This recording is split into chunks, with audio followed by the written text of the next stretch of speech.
I was raised by Ethan Foster, so when he asked me to take the fall for Olivia Scott, I didn't refuse.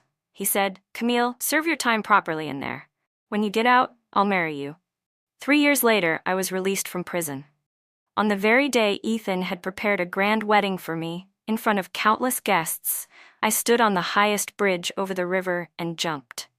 "Uncle Ethan, this time, I don't want to marry you." 3 years had passed in the blink of an eye. The entrance of the River City Police Station remained as solemn as ever, its 2 stone lions standing guard, symbolizing justice and fairness. Snowflakes drifted down, just like they had on that winter night 3 years ago. Back then, I had been an enviable top student at a university, but overnight I became a murderer feared by everyone. That day was my 18th birthday, an age where one is legally an adult but far from truly mature. Olivia had been furious that Ethan threw a private birthday celebration just for me. In a fit of rage, she drank too much, got behind the wheel, and killed someone in a drunk driving accident. By the time Ethan and I arrived at the scene, all we saw was the lifeless victim lying in a pool of blood, and Olivia kneeling on the ground, her hair disheveled, panic written all over her face. She clung tightly to Ethan's pant leg, sobbing like a child. "Ethan, what do I do? What do I do? I didn't mean to. He ran into my car. It wasn't my fault." Even now, Olivia still refused to acknowledge her mistake. She kept pointing at the victim, shouting furiously, "It wasn't my fault. He ran into my car. He was crazy. He deserved to die." "Shut up." A loud slap echoed in the air. Ethan struck Olivia across the face, finally silencing her hysteria. For a brief moment, her eyes locked onto mine, and a deep sense of unease settled in my chest. Then, as if flipping a switch, Olivia suddenly changed her attitude. Her voice turned weak and pitiful, tears welling up as she threw herself into Ethan's arms. "Ethan, I was wrong. I really know I was wrong. Please, please help me. I don't want to go to prison. I don't want to die." Ethan pinched the bridge of his nose, clearly exhausted, but his hand never stopped gently patting Olivia's back, silently comforting her. After a long pause, as if making a difficult decision, he finally spoke. "Olivia, you made a mistake. You have to face the consequences." She froze, disbelief flashing across her face. "What? You want me to go to prison?" Ethan hesitated. His voice was heavy with fatigue as he said, "Turn yourself in. I'll do everything I can to compensate the victim's family. I'll make sure your sentence is as short as possible, I promise." But Olivia pushed him away, her voice rising into a shriek. "No, no way. There are other ways. You just don't want to save me." "Olivia, be good." Ethan reached out to pull her back, but she pushed him away forcefully. "No. If you really wanted to save me, you'd find a better solution. Why should I go to prison?" Since childhood, Olivia had been spoiled like a princess, never having to suffer. Prison was no different from a death sentence to her. No matter how much Ethan tried to reason with her, she refused to listen. The Scott family had done Ethan a great favor in the past, so when it came to Olivia, he had always been lenient. Whatever she wanted, she got. Then Olivia's gaze shifted to me, and I felt a wave of dread wash over me. A slow, malicious smile curled on her lips. "Ethan, who said there's no other way?" Ethan frowned. "What do you mean?" "Let Camille take the fall for me. Problem solved." She pointed at me as she spoke. "Olivia." Ethan's voice roared with anger, and before she could finish her sentence, he slapped her twice. "Do you hear yourself? She's your niece." For a moment, I felt relieved. I thought Ethan would never agree to such an unreasonable demand. But Olivia, holding her swollen cheek, sneered, "That's nonsense. She's not my cousin. She's just some stray you picked up off the streets. You dressed her up like a rich girl, but do you really think she wants to be your niece?" Ethan's expression darkened. "What do you mean?" Olivia turned to me, a smirk on her lips. "Camille, am I right?" Ethan's voice was deep and heavy. "Camille, is what she's saying true?" At that moment, I looked at him, unable to speak. I loved Ethan Foster not just as an uncle, but I never expected Olivia Scott to notice my feelings. "Camille, don't you like my brother?" she said smugly. "If you take the fall for me, I'll approve of you two being together. I'll let you marry into the Foster family." Her voice dripped with satisfaction. "You wouldn't refuse to do me this small favor, would you?" "My marriage is none of your business." Ethan cut her off coldly. "This time, you have no choice. You made a mistake, so you have to turn yourself in. Serve your sentence properly. For a moment, I thought Ethan was finally being fair. For once, he was treating both Olivia and me equally. But how could I forget? I was just a stray he had taken in. Raising me until I was 18 was already more kindness than I deserved. The sound of sirens blared in the distance. The police were getting closer. Olivia did what she always did. She played the victim. Ethan, didn't you promise my dad you'd take care of me for the rest of my life? She clung to him, her voice trembling. Ethan hesitated, and in those few minutes of hesitation, the police arrived. The rain was pouring that night. A landslide had recently damaged the roads in this area, breaking the barriers. The security cameras hadn't been repaired yet. The rain washed away most of the alcohol scent on Olivia, leaving only the faintest trace. But as for me, she had poured the remaining half-bottle of red wine from the car all over my face, my clothes, even my mouth and nose. Ethan stood there watching everything she had done to me, stunned into silence, because he owed her. Olivia's father had died saving Ethan's life. That debt weighed on him. Why didn't I resist? Because I owed Ethan too. When Ethan picked me up from a pile of garbage, I was barely alive. If it weren't for him, I would have died long ago. He saved me, raised me for 8 years, gave me food, shelter, and the best education. When he remained silent, allowing Olivia to do this to me, I understood. It was time for me to repay my debt. The rain mixed with the wine, blurring the lines between the two. I couldn't tell which scent was stronger. By the time the police arrived, the alcohol smell on me was overpowering. The 3 of us were taken away. Ethan had no trace of alcohol on him. Olivia had only the faintest amount. But me? I reeked of it. Based on the evidence, I was the most suspicious. No one spoke up for me, and since I confessed to drunk driving myself, there was no saving me. Ethan hired the best lawyer for me. I don't know how much money he gave the victim's family. In the end, I was sentenced to 3 years in prison. At an age when I was still not fully grown, in the very year I turned 18, cold handcuffs locked around my wrists. All my panic, all my happiness, all my love and heartbreak, everything shattered in an instant. I became a young murderer, feared by all. Finally, one day, Ethan came to see me. "Camille, serve your time properly," he said softly. "When you get out, I'll marry you." That day, he leaned in and whispered in my ear, "I'm sorry. This is my debt to you." Perhaps it was guilt. After that visit, he never came again. For 3 years, he never looked for me. And now, as I was finally released, he was here to pick me up. It was the first time we had seen each other in 3 years. "Camille, I'm taking you home," Ethan said, reaching for my bag. Inside were just a few pieces of clothing, the same ones I had worn the day I was imprisoned. The bag itself was the one he had bought for me 3 years ago, the one I had carried when I was taken away. Now it was filthy and tattered.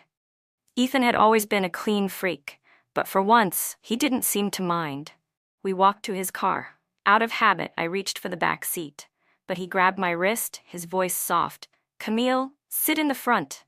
I hesitated, glancing at the passenger seat. That seat used to belong to Olivia. Gently, I pulled my hand away, then opened the back door and slid in, placing my hands neatly on my lap. Ethan leaned slightly toward me. "It's been a long time, Camille. You don't call me brother anymore." I used to take advantage of how kind he was to me, deliberately mimicking Olivia and calling him brother too. It made my hidden feelings for him feel a little less wrong, but I only dared to call him that when Olivia wasn't around. The rest of the time, I called him Uncle Ethan. Ethan was only 8 years older than me. When I was 10, the 18-year-old him took me in. And at 18, on the night of my coming of age, I repaid his kindness by going to prison in Olivia's place. Sometimes I felt like fate was playing a cruel joke on me. I clenched my fists, forcing myself to swallow the bitterness rising in my throat. I was young and naive before. I understand things now. Ethan didn't say anything. We sat in silence until we reached the house. He opened the car door for me and helped me out, ever the gentleman. "Welcome home, Camille." As I stepped into the villa, I noticed the red lanterns hanging outside. It hit me then. It was already the new year. Ethan's parents had prepared a lavish meal, and the table was filled with dishes. Throughout dinner, they kept adding food to my plate, their enthusiasm overwhelming me. I wasn't used to this kind of warmth. My hands trembled slightly, and my chopsticks slipped from my grasp, falling to the floor. Olivia scoffed from across the table. See? A person who's never seen the world before, spent 3 years in prison and forgot how to use chopsticks. Shut up. If you don't want to eat, get out, Ethan snapped coldly. For the first time, he defended me against Olivia, but I didn't feel touched, only bitter. I must be sick. Ethan's mother, sensing the tense atmosphere, quickly changed the subject. She smiled and turned to me. Camille, now that you're out, we should start preparing for your wedding with Ethan. I've picked a few good dates. Later, you can take a look and choose one. We'll pick the most auspicious day. Ethan's father nodded in agreement. That's right, a wedding is a big deal. We can't be careless about it. Then he turned to Ethan with a stern face. After you two get married, you'd better treat Camille well. If you make her suffer, I'll be the first to come after you. Ethan chuckled and promised, Yes, Dad. I'll take good care of Camille. I won't let her be sad. But before he could finish, I interrupted him. I knelt before his parents. Gasps filled the room. Camille? What are you doing? Ethan's mother exclaimed. If you have something to say, just say it. Don't kneel like this, child. Ignoring their protests, I bowed 3 times, my forehead touching the floor. It was my way of repaying them for raising me all these years. Mr. and Mrs. Foster, I said, my voice steady, please forgive me. I can't marry Ethan. I respect him deeply, but I don't love him. Ethan's hand, which had been reaching toward me, froze. A trace of pain flickered in his eyes. You don't love me anymore? He asked quietly. Maybe I did once, I admitted, but not anymore, not even a little. All I felt now was resistance, an icy, suffocating resistance. Uncle Ethan, I said, meeting his gaze, I never loved you. If I ever did anything to make you misunderstand, I'm sorry, I'll change from now on. Who asked you to change? Ethan's voice rose, sharp with frustration. His eyes were red, but I found the sight unbearable. I heard my own voice, firm and unwavering. Uncle Ethan, I've repaid everything I owed you. Silence fell over the dinner table, thick and suffocating. The meal continued in a tense atmosphere, and Ethan excused himself early, going upstairs to rest. I watched his retreating figure as he climbed the stairs, noticing the slight unsteadiness in his steps. Everyone thought I was ungrateful. After all, so many women would have killed for the chance to marry Ethan Foster, and yet I rejected him in front of everyone. Even later that night, when I went downstairs for a glass of water, I ran into Olivia. She sneered at me, arms crossed. Camille, who do you think you are? You think spending 3 years in prison makes you worthy of marrying my brother? What's there to be picky about? You should be grateful for the chance. I poured myself a glass of water and drank it in one gulp, then chuckled coldly. 3 years in prison? I set the glass down and looked her straight in the eyes. If it was such an easy thing to do, why didn't you go instead? Maybe that way you could actually marry him. I had no intention of arguing with Olivia any further. I just wanted to go upstairs and rest. But she clearly wasn't ready to let me go, continuing her taunts. Do you think everyone is like you, falling for their own uncle? How shameless. I let out a small, bitter laugh and turned to look at her. Her eyes burned with jealousy and resentment, as if poisoned. Oh, and liking your own brother makes you any less shameless? Olivia's face twisted in anger. You. She thought she had hidden it well, but her emotions were obvious. I hadn't wanted to argue with her, but I couldn't suppress the frustration in my heart. I knew I couldn't do anything to her, but I still wanted to break her arrogance, just a little. I may not be Ethan's biological niece, but you are his sister in every legal sense, aren't you? Olivia had been formally adopted into the Foster family. It had been publicly announced. The Fosters acknowledged her as one of their own, even granting her shares in the company. From that moment on, she officially became the Foster family's daughter. It was Ethan's father who had made this decision, to repay the debt he owed to Olivia's father, who had sacrificed his life to save Ethan. Legally and publicly, Olivia was Ethan's sister. But she never wanted to be his sister. She had feelings for Ethan, and because of that, she had always despised me. She knew I loved him too, so she made sure to target me in every possible way, always when Ethan wasn't looking. That night, after I changed into my pajamas, I suddenly heard a knock on the door. I thought Ethan was angry. I never expected him to come looking for me. Camille, are you asleep? His voice was softer than usual. Can I talk to you? Not yet, I answered quietly. The door wasn't locked, so Ethan walked straight in. Out of habit, I stood up immediately. My arms hung stiffly at my sides, my fingers curling slightly, a defensive posture I had unconsciously developed in prison. Ethan's voice was gentle, no longer cold and distant as it had been before. "Camille, I warmed some milk for you. Drinking it will help you sleep better." "Thank you." I reached out instinctively, but as my fingers brushed against his, my grip faltered. The glass slipped from my hand, milk splashed onto the floor. The glass shattered. Panicked, I immediately crouched down to pick up the shards. I'm so sorry, Uncle Ethan. I didn't mean to. I didn't even realize when my tears had started falling." Ethan pulled me into his arms, holding me tightly. "It's okay," he murmured. "It's okay, Camille. I'm here."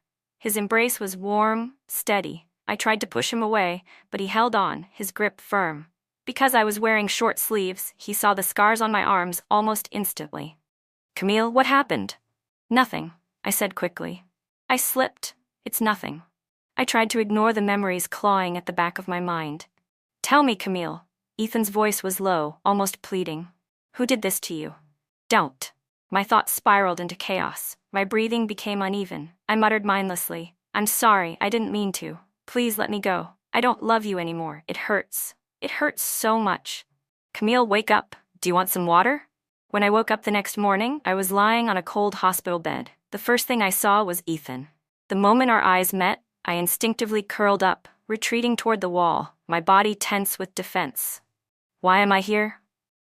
Ethan looked at me, guilt written all over his face. His voice was hoarse. "You passed out last night.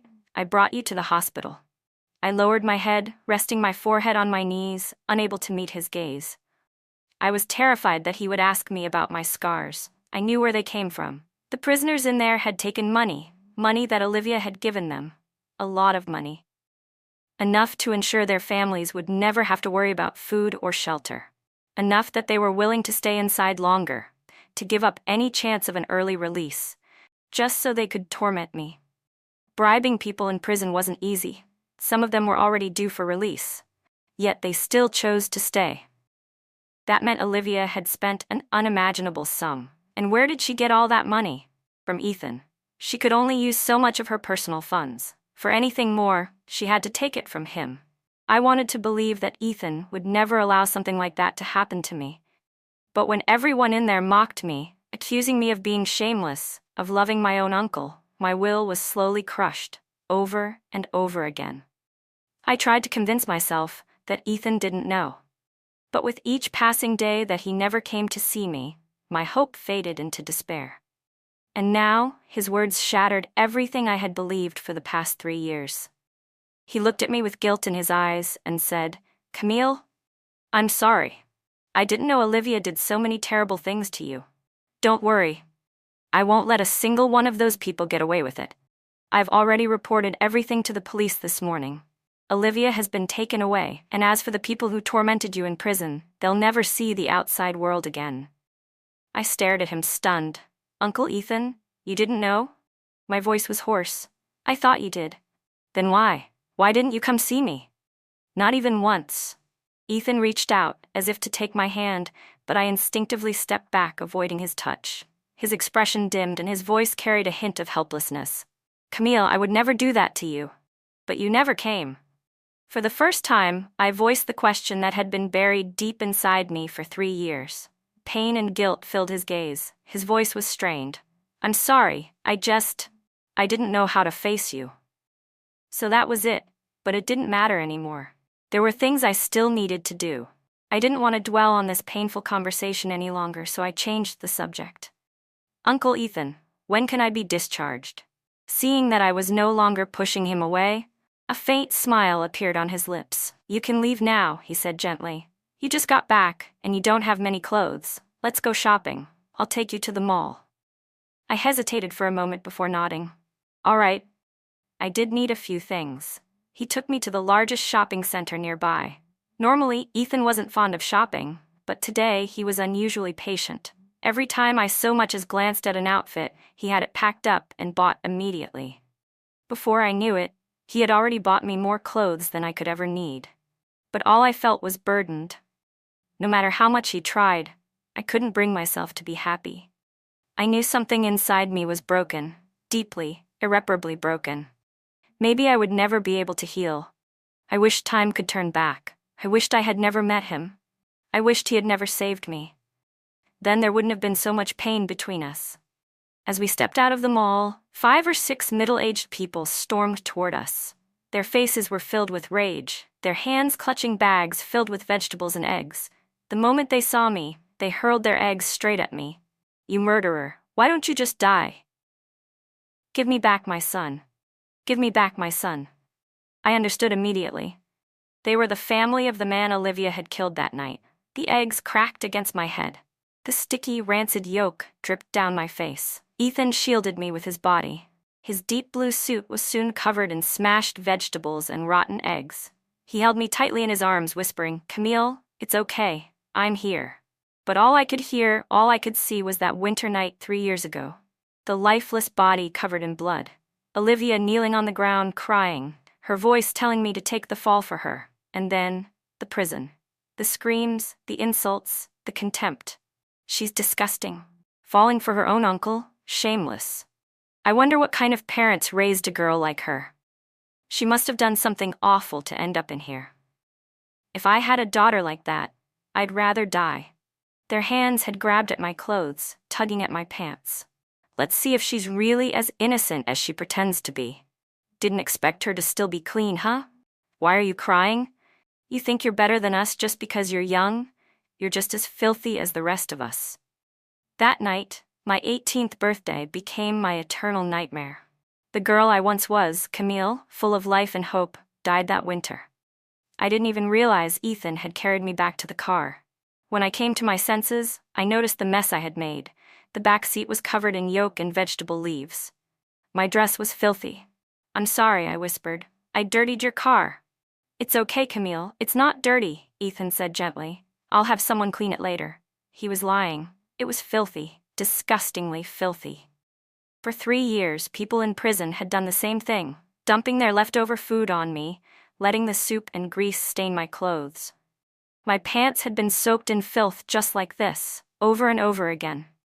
That was why, for years, the sight of food made me sick. I couldn't stomach it. The warden used to say I was lucky, that I was privileged, yet I still dared to be picky. The inmates said I was promiscuous, that I messed around with men. The rumors spread like wildfire. People whispered behind my back. Whenever we were let outside for sunlight, everyone kept their distance from me. "Don't touch her. She's bad luck." I flinched when Ethan reached out with a tissue to wipe my face, instinctively recoiling from his touch. Pain flickered in his eyes before he pulled me into his arms, stroking my hair over and over. "Camille, you're not dirty," he whispered. "You're the cleanest girl in the world." But kind lies like that didn't bring any comfort. If only I had heard those words back then. I broke down completely, sobbing uncontrollably, my heart aching so badly I could barely breathe. Clutching the front of his shirt, I choked out, "You're lying to me." "I'm sorry, Camille," Ethan murmured. "I was wrong. I won't lie to you ever again, okay?" But it was too late. Too late for everything. Ethan wiped away my tears and kissed my cheeks over and over, whispering, "Don't cry, Camille. I was wrong. I should have never let this happen to you." After that day, Ethan took me to see a psychiatrist. The doctor said my condition had worsened. Ethan hadn't wanted me to know, but I overheard everything. The doctor said I needed family around me, that I shouldn't be left alone. So Ethan started staying with me every day. He no longer buried himself in work. He was rarely away from home. Even when he had to work, he took me with him. Olivia was gone. No one bullied me anymore. Every night, Ethan read me bedtime stories. He watched childish cartoons with me. When a drama made me cry, he cried with me. When I laughed, he was happier than anyone else. His emotions seemed to shift with mine, as if I were the center of his world now. Everything felt too good, too unreal. I knew he was trying to make up for what had happened, but not everything in this world could be fixed. Some things, once lost, were lost forever. One day, Ethan had to leave on a business trip. He was reluctant to go, hesitant to leave me alone. But whatever he was doing, he clearly didn't want me to know. To reassure him, I pretended I was fine. I promised I'd stay home and wait for him to come back. The doctor also said my condition had improved, that I didn't need constant supervision anymore. Ethan finally relaxed a little. Before leaving, he gave me a list of reminders and even prepared several days' worth of meals to make sure I wouldn't go hungry. That night, I woke up suddenly. I was hungry, but I didn't feel like eating a full meal. I decided to have an apple before going back to sleep. As I peeled it, the knife slipped and cut my finger. I watched as blood welled up from the wound. For the first time, I didn't want to stop the bleeding. A thought flashed through my mind. What if I just died? But the thought only lasted for a moment. Before I could do anything, Ethan's white cat knocked the knife from my hand, sending it clattering to the floor. The cat was pure white, its fur as pristine as snow. A single drop of my blood landed on its fur.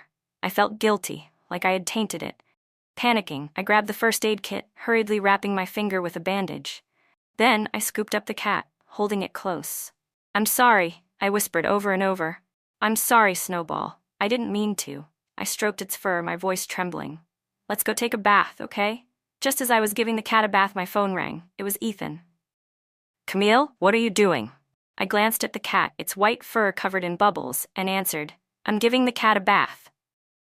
There was a brief silence on the other end.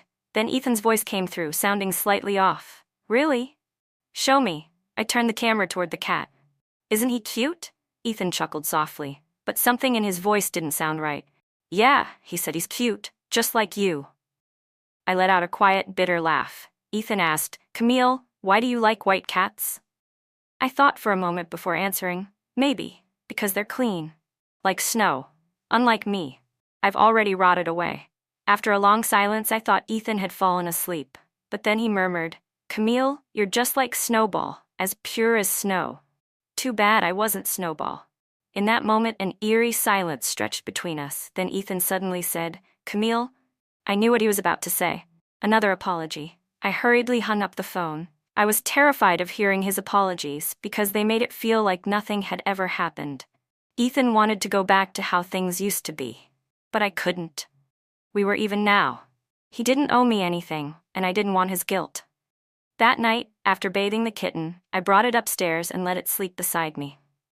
For the first time in a long time, I slept well. When I woke up, Ethan was downstairs packing his things. I hadn't expected him to come back so soon.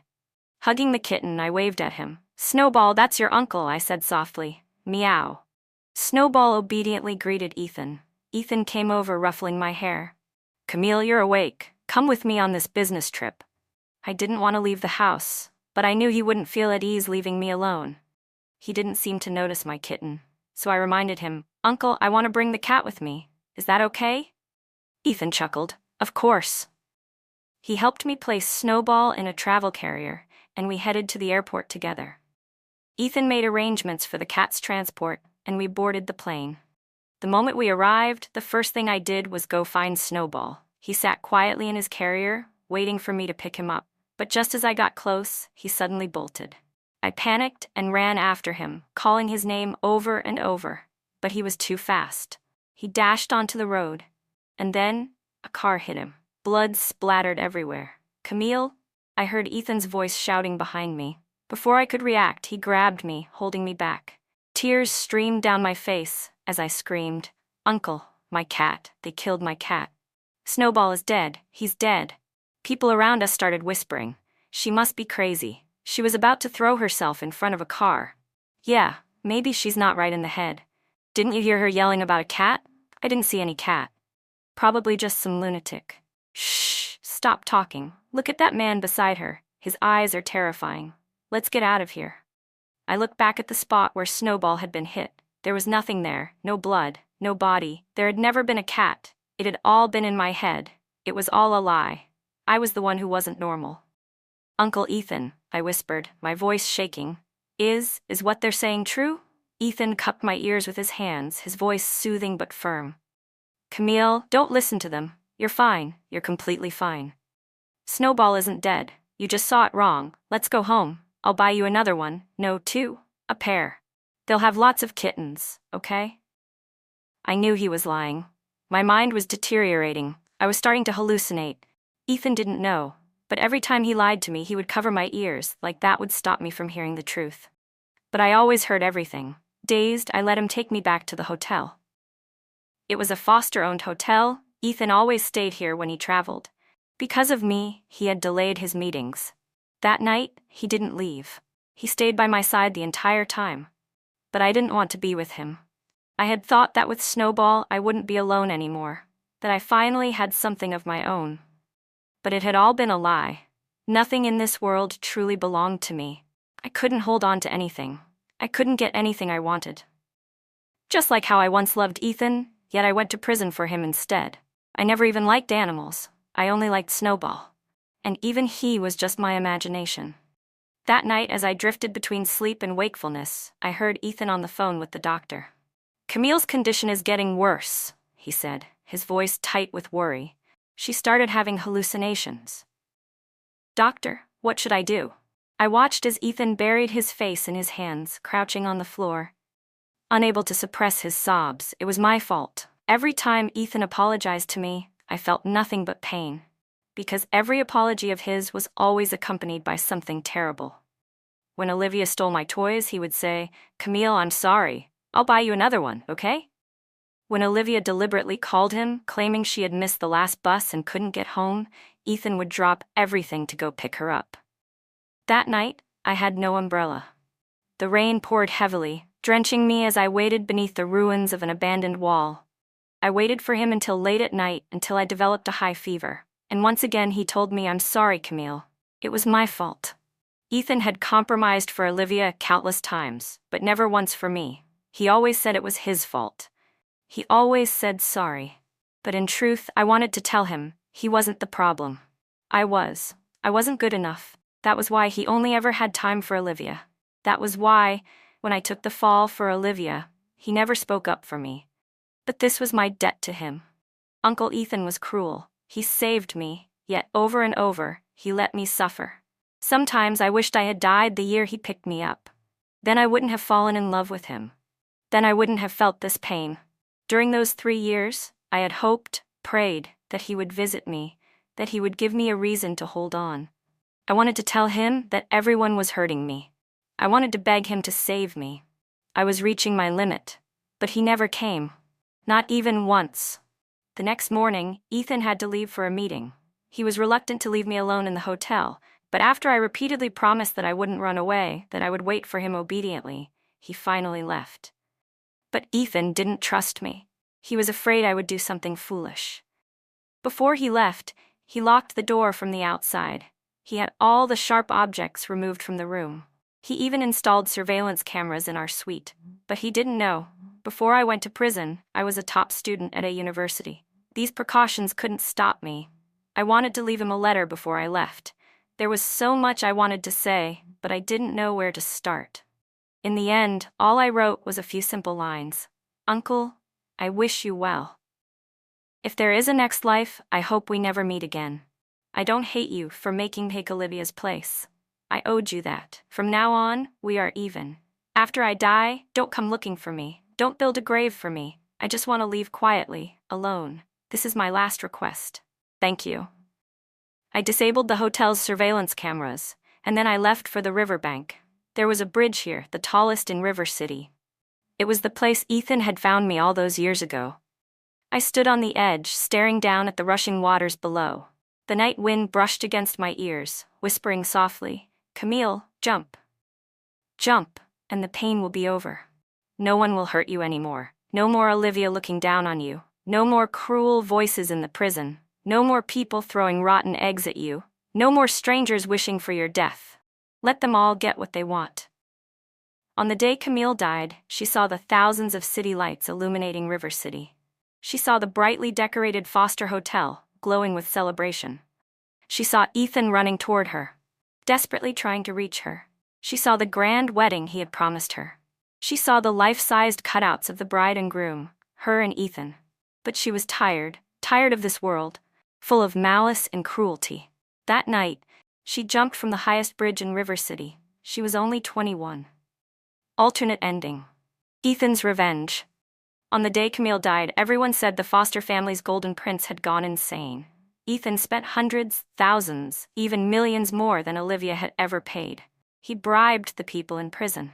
He ordered them to do to Olivia what they had done to Camille, every single thing, down to the very last detail. But he left only one command. Don't let her die. Make sure she suffers. Make sure she begs for death. The people who took his money did their job well. They followed his orders to the letter. They didn't let Olivia die, but they made sure she suffered, made sure she was left in ruins. Everyone thought Ethan had shown Olivia some mercy. Until the winter 10 years later. Someone recognized the once glorious heir of the Foster family, now barely in his late 30s, with streaks of white in his hair. Every day he visited the cemetery and spoke to the girl buried there. For 10 years, without fail. That day, people saw him gently tracing the photograph on her tombstone. His voice was hoarse, worn down to a rasp like an old man in his 70s. Camille, this is the last time I'll visit you. It wasn't until later that people realized that day marked Olivia's release from prison. She had survived, she hadn't died from the torment in prison. Yet she was found dead at the riverbank alongside Ethan Foster, the same river where Camille had died. Only then did the world understand. Ethan never spared Olivia. He had been waiting for revenge. In his suicide note, they found 2 simple lines.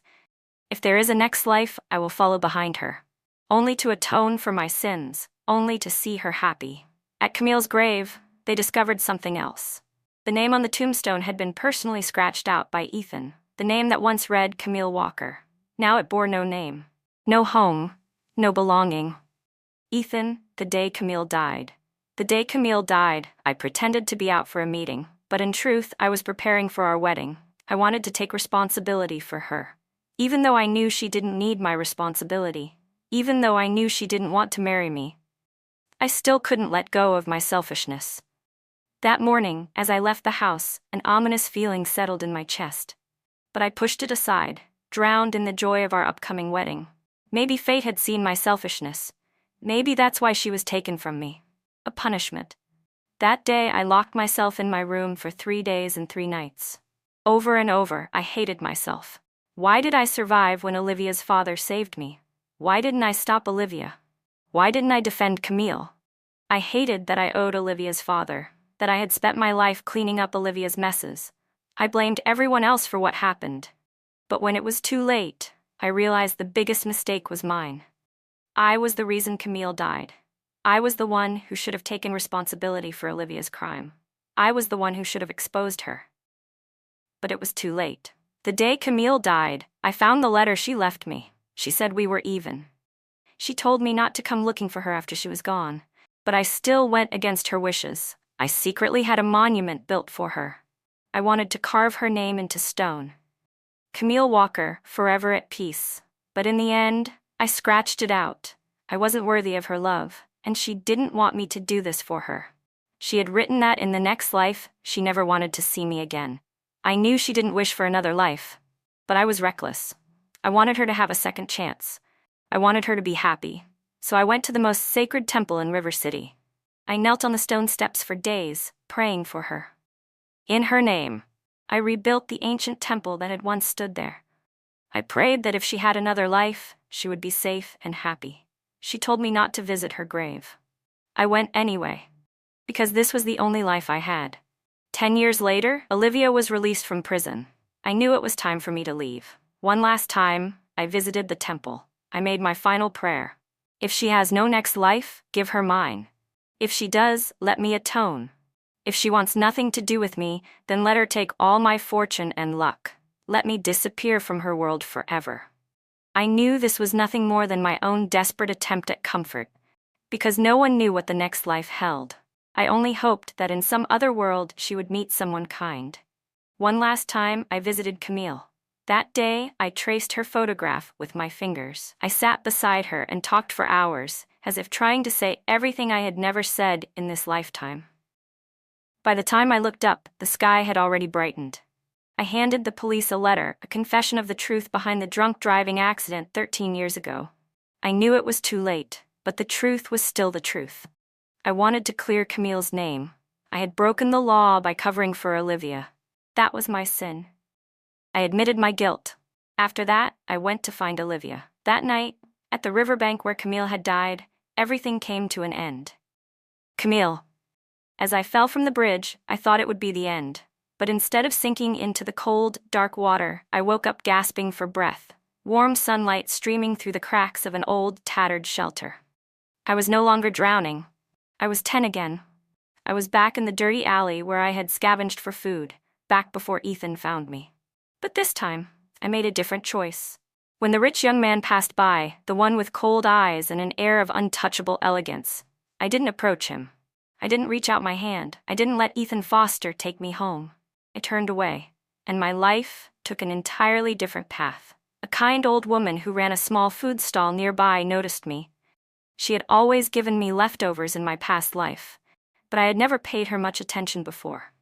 This time I did. She took me in, gave me food, and let me help at her stall in exchange for shelter. I learned to work. I learned to survive on my own without Ethan, without Olivia, without the Foster family's tangled web of debts and obligations, and without the pain. Years passed, and I grew up in a simple but fulfilling life. I went to school, worked hard, and built a future that belonged only to me.